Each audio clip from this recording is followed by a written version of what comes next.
आपल्या या हा जे प्रदर्शन आपलं आहे त्याच्यामध्ये आलेले आहेत आणि या एआय समिटला जगातलं देशातलं कुठल्याही राज्याने घेतलेलं पहिलं ॲग्री एआय समिट म्हणून केंद्र सरकारने त्याला मान्यता दिलेली आहे। त्यामुळे शेतीच्या क्षेत्रामध्ये मोठ्या प्रमाणात एआयचा वापर आणि तो कशा करता तर एआयचा वापर केल्यामुळे उत्पादन खर्च 25% पासून 40% कमी करता येतो। या दृष्टीने हा एआयचा वापर त्या ठिकाणी आपण करतो। मला असं वाटतं की एक अत्यंत महत्त्वाचा टप्पा हा महाराष्ट्राने या निमित्ताने गाठलेला आहे।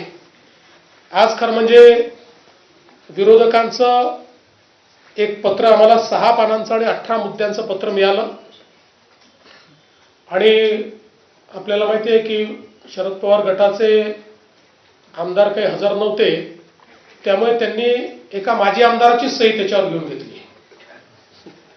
त्यामुळे आमदारांसोबत त्या गटाच्या एका माजी आमदाराची सही त्यांनी त्या ठिकाणी घेतली आहे।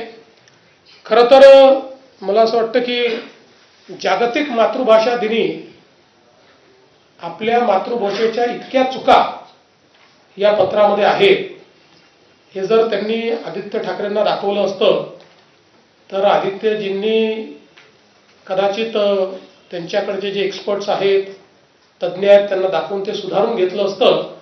पण अतिशय म्हणजे चुका दुरुस्त करून करून काट करून असं एक पत्र आम्हाला त्यांनी दिलेलं आहे आणि त्यामध्ये खरं म्हणजे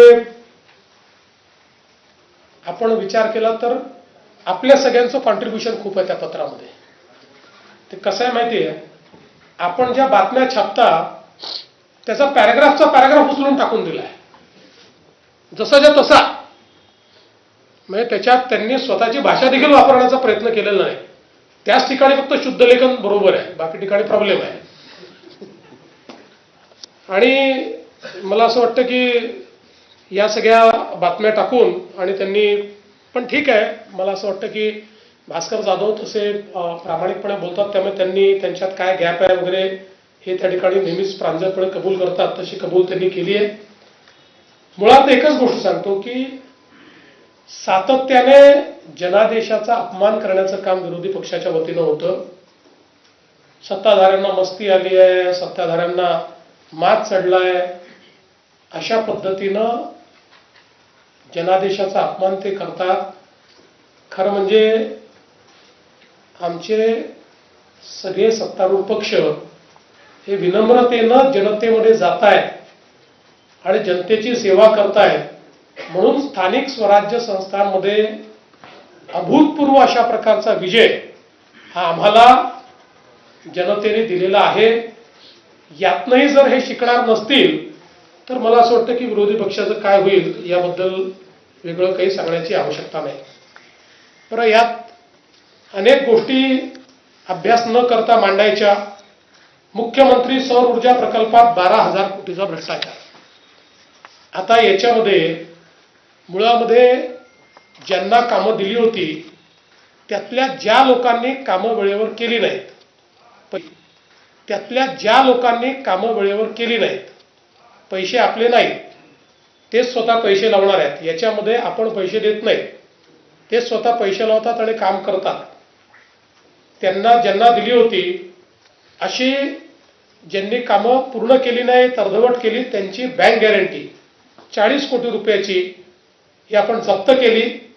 त्यामध्ये 5 कंपन्यांची बँक गॅरंटी फेक आहे असं आपल्या लक्षात आलं जप्त करताना।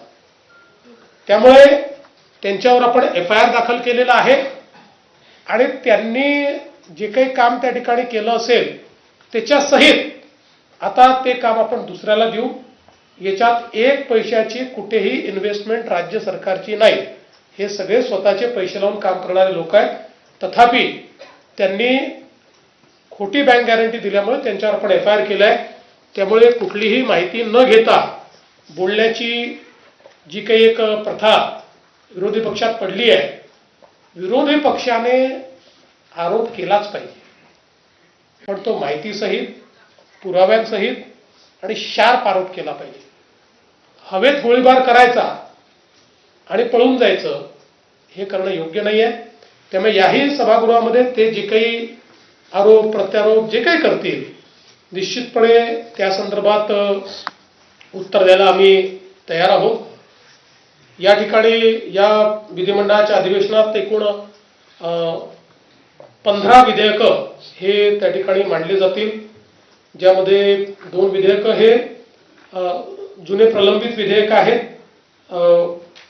हे सगळे विधेयकं पूर्ण चर्चेअंती आम्ही त्या ठिकाणी मंजूर करू आणि भरपूर चर्चेची संधी ही विरोधी पक्षाला सत्तारूढ पक्षाला सगळ्यांना आम्ही देणार आहोत. चर्चेतनं प्रश्न सुटतात आणि विधानमंडळामुळे प्रशासन जे आहे हे त्या ठिकाणी तंदुरुस्त राहतं असं मानणाऱ्यांपैकी आम्ही असल्यामुळे पूर्ण काळ विधानमंडळ चालेल. आमचे अध्यक्ष तर कधी कधी रात्री 12 वाजेपर्यंत चालवतात. त्यांना आम्ही विनंती करतो की तुम्ही थोडं वेळेत बंद करा, तरी ते चालवतात.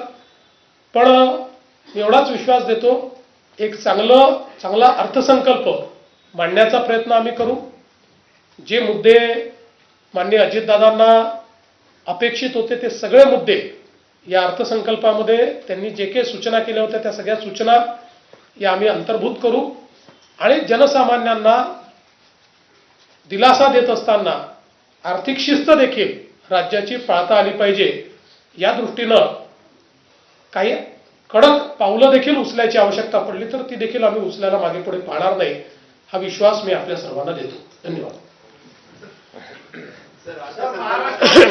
प्रामुख्याने लाडकी बहीण योजना असेल किंवा राजगावाचं वाढलेलं कर्ज असेल याच्यामुळे जो आर्थिक भार राज्याच्या तिजोरीवर आला त्यावेळेला कसरत करावी लागली का तुम्हाला अर्थसंकल्प तयार करताना? ते असं आहे की आपण विकसनशील अर्थव्यवस्था आहोत, त्यामुळे प्रत्येक